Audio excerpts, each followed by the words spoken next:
नाज़रीन इकराम, नवाज शरीफ के लंदन में गिरफ्तारी। नवाज शरीफ और मरियम नवाज पूरी आले शरीफ को लेकर न सिर्फ लंदन बल्कि बरतानिया से भाग निकले और यूरोप के बाद अमेरिका की यात्रा की तैयारियां हो रही हैं। क्या वो वापस मुड़कर लंदन नहीं जाएंगे? और रात गई ये खबर जंगल में आग की तरह फैल चुकी, क्योंकि अरशद शरीफ के बेईमाना कत्ल और इमरान खान पर कातलाना हमले के ताने बाने नवाज शरीफ से मिलने लगे। और इसके बाद नए आर्मी चीफ की तैनाती के हवाले से शेख रशीद ने बड़ी अनहोनी कर दी और बड़ा वाज़ेह कर दिया है आइंदा का ये लाहे अमल है और आने वाले 3 साल क्या होने वाले हैं। नाज़रीन इकराम, एक जानब तो मुल्क में अहम तरीन तैनाती की खबरें और जो कंट्रोवर्सीज हैं, जो इस वक्त जितने मुंह हैं उतनी बातें हैं, बहुत से दावे, बहुत से इंकशाफात, बहुत से फड्डे, और ऐसा लग रहा है कि ज़मान पार्क में सुकून है। बनीगाला में इस वक्त हू का आलम है, लेकिन बेचैनी जो है वो ज़मान पार्क और बनीगाला के बासी को बेचैन करने वालों में पाई जा रही है। इस वक्त चैन से कोई बैठा है तो वो इमरान खान बैठे हैं, क्योंकि इमरान खान को गिराने वाले आपस में लड़ पड़े हैं। नाज़रीन, इस सब के अंदर अरशद शरीफ शहीद के हवाले से जो मुस्लिम लीग नून के तर्जुमान और फिर नून लीग कहती है कि ये हमारे तर्जुमान नहीं है। फिर नवाज शरीफ के करीबी तस्नीम हैदर ने एक प्रेस कॉन्फ्रेंस की और इसके हवाले से 2-3 चीज़ें की। इन्होंने अपनी सिक्योरिटी और प्रोटेक्शन मांगी। इससे पहले नवाज शरीफ केस करते वो खुद लंदन के अदालत में चले गए। ये भी बात की जा रही थी कि वो जराइम पेशा फ़र्द है। नॉर्मल केसेस में ऐसा होता है कि जराइम पेशा फ़र्द को अहम नहीं समझा। फवाद चौधरी ने कहा कि बंदा मरवाना था तो जराइम पेशा फ़र्द के पास से जाना था, आपने कौन से कुछ पढ़वाना था। अब तस्नीम हैदर ने दावा किया है कि 2 से 3 दिन में नासिर भट्ट और नवाज शरीफ गिरफ्तार हो जाएंगे। नवाज शरीफ और नासिर भट्ट ने अरशद शरीफ को रास्ते से हटाने की जिम्मेदारी दी। इस सब के अंदर मीटिंग के हवाले से जो सबूत वो बाकायदा तौर पर इस वक्त हासिल तो नहीं है, लेकिन मेरी शिकायत को संजीदगी से लिया जाए। पुलिस ने कहा कि मेरी गवाही ही काफ़ी होगी। इस मुल्क में शख्सी गवाही को समझा जाता है। इस शख्स को भी पता है कि मेरी गवाही कैसी होगी। इस सब में ज़ाहिरी बात है कि नवाज शरीफ को इनका तारुफ भी गुजरात के डॉन के तौर पर किया गया। नवाज शरीफ को सिफारती पासपोर्ट जारी हो चुका है। नवाज शरीफ की साहबजादी भी साथ मौजूद थी। नवाज शरीफ की तबीयत इतनी ख़राब है कि वो वतन वापस नहीं आ सकते। वो इश्तिहारी हैं, भागे हुए हैं, पाकिस्तानी अदालतों को धोखा देकर बैठे हैं। इम्पोर्टेड वज़ीर-ए-आज़म इसकी गारंटी भी दी हुई थी, लेकिन यहाँ पर खबर आई है कि वो यूरोप गए हैं। यूरोप में 3 मुल्क वहाँ पर ये बुनियादी तौर पर छुट्टियाँ गुजारेंगे। पूरी फैमिली इनके साथ है। ये लंदन से बरतानिया से पतली गली से निकल चुके हैं। 3 दिन सैर सपाटा करेंगे। 3 मुल्कों में 5 से 6 दिन गुजारेंगे। नाज़रीन, बहुत से सवालात भी खड़े हो रहे हैं, जैसे शहबाज शरीफ की बीमारी अचानक ठीक हो गई, समरी के इंतजार में ठीक हो गए मगर समरी ना आई। इस पर भी बहुत से सवालात खड़े किए जा रहे हैं। इतलात हैं कि नवाज शरीफ ने अमेरिका भी जाना है, क्योंकि इनका इलाज है जो अमेरिका में ही हो सकता है। यानी पहले वाली बीमारी का इलाज अमेरिका में ही हो सकता है। इसका मतलब है कहीं ना कहीं दाल में कुछ काला है। अचानक एक इल्ज़ाम लगता है मुल्क के अंदर कि वहाँ पर कत्ल की जिम्मेदारी हुई। वो खुद पुलिस के पास जाता है और वो कहता है कि पुलिस ने मुझे कह दिया है आपकी गवाही काफ़ी होगी, 2 से 3 दिन में गिरफ्तार कर लेंगे। नासिर भट्ट गिरफ्तार हो सकता है। नासिर भट्ट इस वक्त लंदन में ही है और इन्होंने लंदन की पुलिस स्टेशन में इस शख्स के खिलाफ रिपोर्ट दर्ज करवा दी है। हैरान कुन तौर पर नवाज शरीफ ने नहीं बल्कि इसने करवाई है।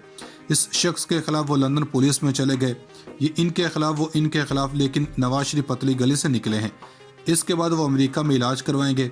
इसके बाद नहीं पता कि वो अमेरिका जाएंगे या कहाँ जाएंगे। नून लीग अपने सर्कल में कह चुके हैं इन्हें ये मालूम नहीं मियाँ साहब वापस आते हैं या नहीं, ये इनको ही पता है। वहीं दूसरी जानब आर्मी चीफ की तैनाती भी एक बड़ा मसला बना हुआ है। शेख रशीद का कहना है कि नया आर्मी चीफ अब सियासी गन नहीं उठाएगा। पाकिस्तान की मजबूती में इदारों का बड़ा किरदार है। इदारों को अपना समझता हूँ, लेकिन मैं सियासत इमरान खान के साथ कर रहा हूँ। इमरान खान ने कहा कि अहम तैनाती से कोई फ़र्क नहीं पड़ता, तो मैंने कहा कि ये बयान पहले दे देते तो अच्छा होता। इस सब के अंदर शेख रशीद ने यह बात भी कही कि इमरान खान निगरान हुकूमत की ज़्यादा मुद्दत को रद्द कर दिया। 26 नवंबर को रावलपिंडी में जलसा दिन की रोशनी में ही ख़त्म कर दें, लेकिन आर्मी चीफ की तैनाती के हवाले से उम्मीद कर रहे हैं कि जो भी आए, जैसा भी आए, वो कम अज़ कम सियासी गन को उठाने से इनकार कर दे। नाज़रीन, इस्लामाबाद की एहतसाब अदालत ने वफाकी वज़ीर ख़ज़ाना इसहाक़ डार के खिलाफ आमदन से ज़ायद असासाजात का नैब रेफरेंस दायरा इख्तियार से बाहर करार देकर वापस कौमी एहतसाब ब्यूरो को भेज दिया। इस्लामाबाद की एहतसाब अदालत में इसहाक़ डार के खिलाफ आमदन से ज़ायद असासाजात केस में जज मोहम्मद बशीर ने वज़ीर ख़ज़ाना इसहाक़ डार समेत दीगर 3 मुलज़मान की बरियत की दरख्वास्त पर महफूज शुदा फैसला सुनाया। एहतसाब अदालत ने कहा कि नए एक्ट के तहत हमारा दायरा इख्तियार नहीं बनता और रेफरेंस नैब को वापस भेज दिया। रेफरेंस में वज़ीर ख़ज़ाना इसहाक़ डार, سابق صدر نیشنل بینک سعید احمد نعیم محمود اور منصور رضا رضوی نامزد تھے۔ عدالت نے فریقین کو دلائل مکمل ہونے پر فیصلہ محفوظ کیا تھا۔ یاد رہے کہ نیب کی جانب سے اسحاق ڈار سمیت دیگر ملزمان کے خلاف دسمبر 2017 میں ریفرنس دائر کیا گیا تھا۔ ریفرنس میں تفتیشی افسر سمیت 42 گواہان کے بیانات قلم بند کیے گئے۔ وفاقی وزیر اسحاق ڈار کے خلاف ریفرنس کے تفتیشی افسر نادر عباس تھے۔ یاد رہے کہ اسحاق ڈار اکتوبر 2017 میں علاج کے لیے اس وقت لندن چلے گئے تھے جب احتساب عدالت ان کے خلاف قومی احتساب بیورو کی جانب سے بدعنوانی کے ریفرنس کی سماعت کر رہی تھی۔ ان پر 83 کروڑ 17 لاکھ روپے کے اثاثے بنانے کا الزام تھا جو کہ نیب کی جانب سے ان کے معلوم ذرائع آمدن سے زیادہ ہے۔ انہیں 21 نومبر 2017 کو اسلام آباد کے احتساب عدالت نے مفرور قرار دیا تھا۔ اس سے قبل عدالت نے اسحاق ڈار کے accountant general of Pakistan revenue والے اکاؤنٹ کے علاوہ ان کے دیگر اثاثوں، جائیدادیں، بینک اکاؤنٹس اور پاکستان اور بیرون ملک سرمایہ کاری کو منجمد کرنے کی توثیق کر دی تھی۔ تو انہیں 11 دسمبر 2017 کو 1 کروڑ 20 ارب روپے مالیت کی حدیبیہ پیپر ملز کیس میں بھی مفرور قرار دیا گیا تھا۔ خیال رہے کہ 23 ستمبر 2022 کو احتساب عدالت نے مسلم لیگ نون کے سینئر رہنما اسحاق ڈار کو اشتہاری قرار دینے کے حوالے سے مقدمے میں درخواست منظور کرتے ہوئے دائمی وارنٹ گرفتاری معطل کر دی اور انہیں گرفتار کرنے سے روک دیا تھا۔ وکیل نے اسحاق ڈار کو گرفتار کرنے سے روکنے کی استدعا کرتے ہوئے کہا تھا کہ ان کے موکل ایئرپورٹ سے سیدھا عدالت آئیں گے، لہٰذا ان کی گرفتاری سے نیب کو روکا جائے۔ بعد ازاں 26 ستمبر 2022 کو اسحاق ڈار 5 سال کے بعد لندن سے واپس پاکستان پہنچ گئے تھے۔ وفاقی وزیر اسحاق ڈار کے خلاف ریفرنس کے تفتیشی افسر نادر عباس تھے۔ یاد رہے کہ اسحاق ڈار اکتوبر 2017 میں علاج کے لیے اس وقت لندن چلے گئے تھے جب احتساب عدالت ان کے خلاف قومی احتساب بیورو کی جانب سے بدعنوانی کے ریفرنس کی سماعت کر رہی تھی۔ ان پر 83 کروڑ 17 لاکھ روپے کے اثاثے بنانے کا الزام تھا جو کہ نیب کی جانب سے ان کے معلوم ذرائع آمدن سے زیادہ ہے۔ انہیں 21 نومبر 2017 کو اسلام آباد کے احتساب عدالت نے مفرور قرار دیا تھا۔ اس سے قبل عدالت نے اسحاق ڈار کے accountant general of Pakistan revenue والے اکاؤنٹ کے علاوہ ان کے دیگر اثاثوں، جائیدادیں، بینک اکاؤنٹس اور پاکستان اور بیرون ملک سرمایہ کاری کو منجمد کرنے کی توثیق کر دی تھی۔ تو انہیں 11 دسمبر 2017 کو 1 کروڑ 20 ارب روپے مالیت کی حدیبیہ پیپر ملز کیس میں بھی مفرور قرار دیا گیا تھا۔